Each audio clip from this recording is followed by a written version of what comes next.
पुनर्गठन के बारे में अध्ययन करेंगे। जैसा कि हमने पूर्व में अध्ययन किया कि हमारा जो भारत है उसका बंटवारा हुआ, जो रजवाड़े थे उनको भारत में विलय किया गया। अब हम देखते हैं कि राज्यों का पुनर्गठन किस प्रकार हुआ। देखिए बालकों, देशी रियासतों के भारत में विलय और बंटवारे के साथ ही राष्ट्र निर्माण की जो चुनौती है वह समाप्त नहीं होती है। अब हमारे सामने भारत के जो विभिन्न प्रांत हैं, विभिन्न प्रांतों में भाषाई यानी कि बोलियां, भाषा अलग अलग क्षेत्र में अलग अलग बोली जाती हैं, काम में ली जाती हैं। देश के विभिन्न भागों में सांस्कृतिक विविधता है। अब राज्यों का गठन करना महज एक प्रशासनिक मामला नहीं था। इसके अंतर्गत राज्यों की सीमा तय करते समय बहुत सी बातों को ध्यान में रखना या मद्देनजर रखना अनिवार्य था, क्योंकि देश की एकता अखंडता को सुनिश्चित करना बहुत ही आवश्यक था। अगर हम इतिहास के पन्नों में देखें तो क्या पाते हैं कि ब्रिटिश काल में जो प्रांत थे वह प्रांत अंग्रेजों द्वारा जिन क्षेत्रों को विजित कर लिया, विजित करने के बाद उसे एक नया प्रांत नाम दे दिया गया, लेकिन हमारे लिए ये संभव नहीं था। भारतीय राष्ट्रीय कांग्रेस ने जब देश आजाद नहीं हुआ था उस समय अंग्रेजों से भाषाई आधार पर, किसके आधार पर? भाषाई आधार पर राज्यों के यानी कि प्रांतों के गठन की मांग उठाई थी। सन 1920 में भारतीय राष्ट्रीय कांग्रेस का नागपुर वार्षिक अधिवेशन में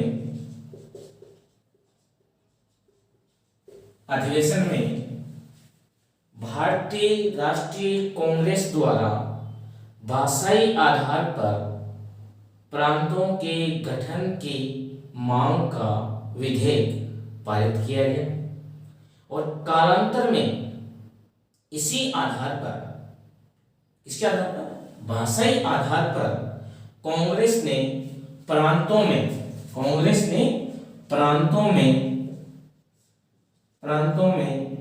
अपनी कांग्रेस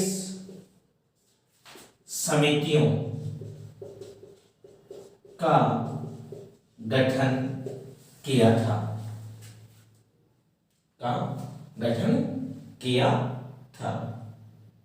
अब हम देखते हैं विद्यार्थियों कि देश 15 अगस्त 1947 को आजाद हो गया। देश का बंटवारा हुआ। बंटवारे के बाद हम देखते हैं कि बंटवारा हुआ, देशी जो रियासत हैं उनका भारत में क्या हुआ? विलय हुआ। अब बात किसकी आती है? भारत में प्रांतों के यानी राज्यों के गठन की। बालकों,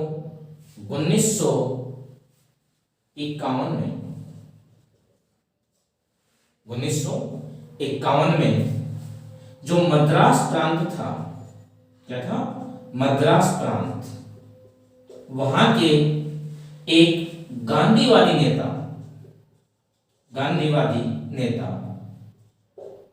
नेता जिनका नाम था पोटी श्री रामुलु, ये मद्रास प्रांत के गांधीवादी नेता थे। इन्होंने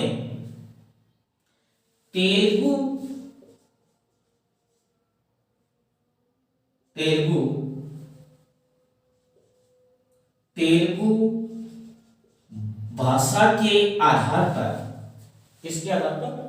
तेलुगु भाषा के आधार पर अलग राज्य की मांग को लेकर आमरण अनशन प्रारंभ कर दिया। किन्होंने? मद्रास प्रांत के गांधीवादी नेता पोटी श्री रामुलु द्वारा। किसके आधार पर? तेलुगु भाषा के आधार पर। सरकार ने किसी प्रकार से कोई ध्यान नहीं दिया और ये नेता हैं, ये 56 दिन की आमरण हड़ताल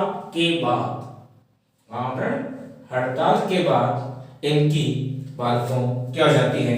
मृत्यु हो जाती है। इनकी क्या हो जाती है? मृत्यु। किनकी?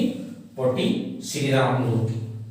इनकी मृत्यु के बाद मद्रास प्रांत में आंदोलन हिंसक रूप ले लेता है, भड़क जाता है। अब सरकार सत्ते में आ जाती है। दिसंबर 1952 में, कब? दिसंबर 1952 में भारत सरकार द्वारा तेलुगु भाषाई आधार पर अलग राज्य की मांग को मान लिया जाता है। इस मांग को क्या लिया? मान लिया गया। कब? दिसंबर 1952 में। और 1953 में तेलुगु भाषा के आधार पर मद्रास प्रांत से आंध्र प्रदेश नए राज्य का गठन होता है। इस प्रकार बालकों, यहां पर क्वेश्चन ये बनता है कि भारत में भाषाई आधार पर बनाया गया प्रथम राज्य कौन सा था? तो आपका उत्तर होगा आंध्र प्रदेश। ये भाषाई आधार पर एक अलग राज्य बना। कब बना? 1953 में। अब प्यारे विद्यार्थियों, जब आंध्र प्रदेश की बात मान ली गई तो भारत के अन्य क्षेत्रों में भी भाषाई आधार पर राज्यों की मांग जोर पकड़ने लगी। अतः सरकार को सोचने पर मजबूर होना पड़ा। क्या होना पड़ा? मजबूर होना पड़ा। और 1953 में डॉक्टर फजल अली की अध्यक्षता में, इसमें डॉक्टर फजल अली की अध्यक्षता में राज्य पुनर्गठन आयोग बनाया गया। क्या बनाया गया? राज्य पुनर्गठन आयोग बनाया गया। इस आयोग की सिफारिश पर सन 1956 में, कब? सन 1956 में हमारा जो भारत है उसमें 14 राज्य, कितने? 14 राज्य व 6 केंद्र शासित प्रदेश बनाए गए। किसकी सिफारिश पर? राज्य पुनर्गठन आयोग की सिफारिश पर। अब आपके सामने क्वेश्चन बनता है कि राज्य पुनर्गठन आयोग का गठन कब हुआ? 1953 में हुआ। इसके अध्यक्ष कौन थे? डॉक्टर फजल अली थे। इसकी सिफारिश पर राज्यों का पुनर्गठन कब किया गया? सन 1956 में किया गया। और इसके आधार पर कितने राज्य बनाए गए? 14 राज्य व 6 केंद्र शासित प्रदेश बनाए गए। इसके बावजूद भी बालकों बालिकाओं हम देखते हैं कि बहुत से जो राज्य हैं इससे संतुष्ट नहीं हुए, उन्होंने मांग रखी और धीरे धीरे भारत सरकार को जो भय था कि कहीं भाषाई आधार पर राज्य बनाने से भारत की एकता अखंडता खंडित न हो जाए, अराजकता की भावना न पैदा हो, लोकतंत्र कहीं खतरे में न आए। लेकिन बालकों बालिकाओं इसके विपरीत लोकतंत्र में जब जन भावनाओं का आदर किया जाता है तब लोकतंत्र खतरे में न आकर बल्कि लोकतंत्र मजबूत होता है। लोकतंत्र वह होता है जिसमें लोगों का राज्य होता है, लोगों की भावनाओं को सम्मान दिया जाता है, महत्व दिया जाता है, तब लोकतंत्र खतरे में न होकर एकजुट व मजबूत होता है। यही लोकतंत्र की सच्ची भावना होती है। इसी को मद्देनजर रखते हुए 1960 में, कब? 1960 में बंबई प्रांत, कौन सा प्रांत? बंबई प्रांत में हम देखते हैं कि बंबई प्रांत में 2 भाषाई लोग अधिक रहते थे। कितने भाषाई? 2 भाषाई लोग थे। एक मराठी, दूसरे गुजराती।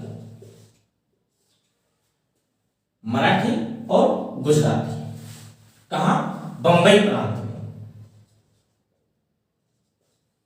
बंबई प्रांत में इस मराठी भाषा और गुजराती भाषा को लेकर लोगों में राज्य बनाने की क्या की गई? मांग की गई। 1960 में, कब? 1960 में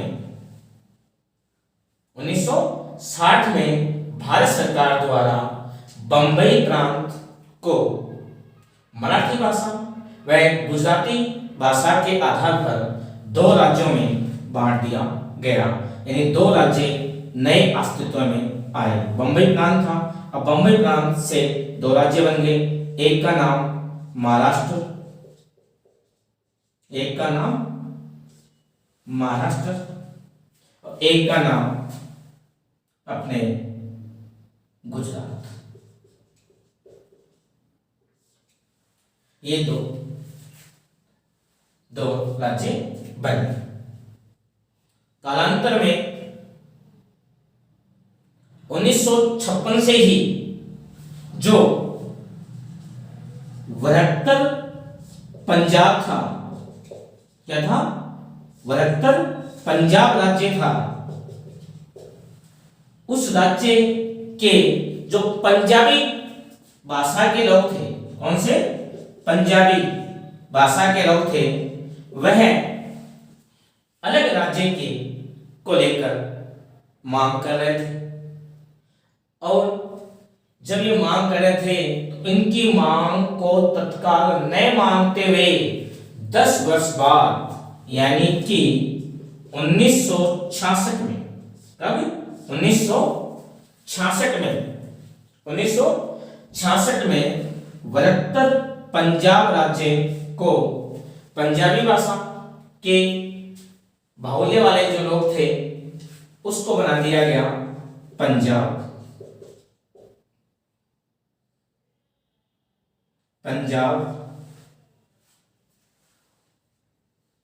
और हिंदी जो भाषाई क्षेत्र था उनको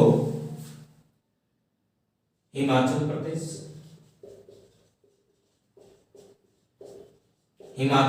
प्रदेश व हरियाणा राज्य में बांट दिया गया।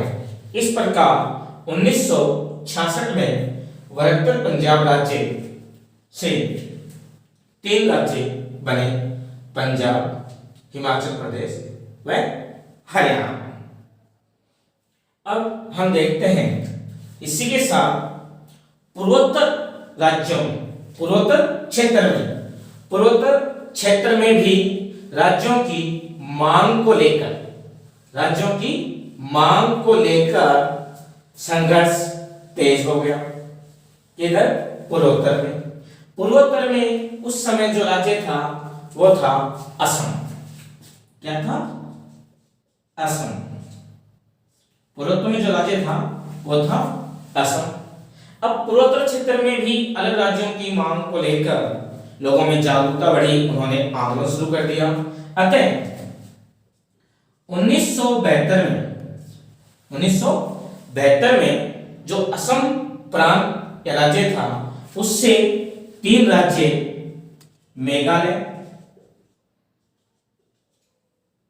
मेघालय, मणिपुर और त्रिपुरा बनाया गया। कब? 1972 में। जब ये राज्य बन गया तो अन्य पूर्वोत्तर के लोगों में भी ये भावना जागृत हुई कि हमें भी बनाया जाए। 1975 में सिक्किम को राज्य का दर्जा दिया गया। किसको? सिक्किम को राज्य का दर्जा दिया गया। 1983 में पूर्वोत्तर में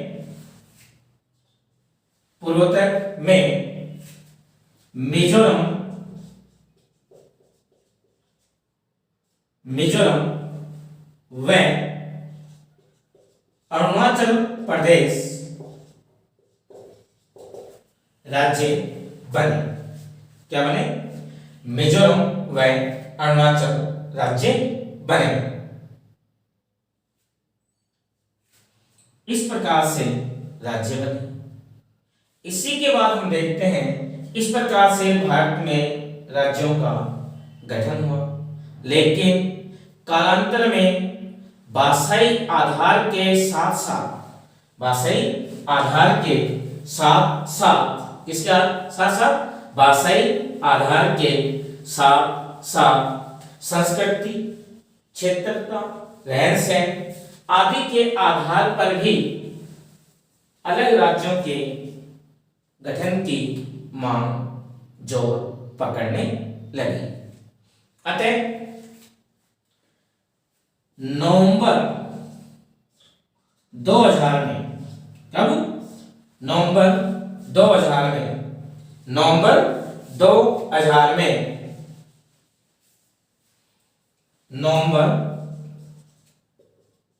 2000 में भारत के 3 राज्य उत्तर प्रदेश, मध्य प्रदेश और बिहार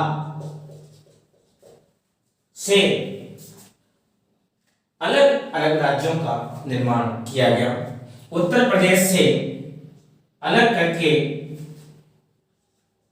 उत्तराखंड बनाया गया। क्या बनाया गया? उत्तराखंड, जिसे आजकल उत्तरांचल के नाम से जाना जाता है। किसके नाम से? उत्तरांचल, उत्तरांचल के नाम से जाना जाता है।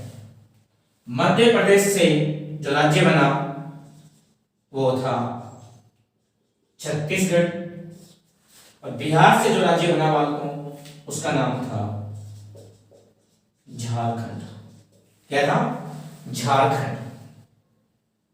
इस प्रकार से ये 3 राज्य अस्तित्व में आए। उत्तर प्रदेश से उत्तराखंड, जिसका वर्तमान नाम उत्तरांचल है, मध्य प्रदेश से छत्तीसगढ़, बिहार से झारखंड। फिर भी हम देखते हैं कि भारत के विभिन्न भागों में राज्यों के मांग, नए राज्यों के निर्माण की मांग चल रही है। इसी प्रकार आंध्र प्रदेश में, कहा?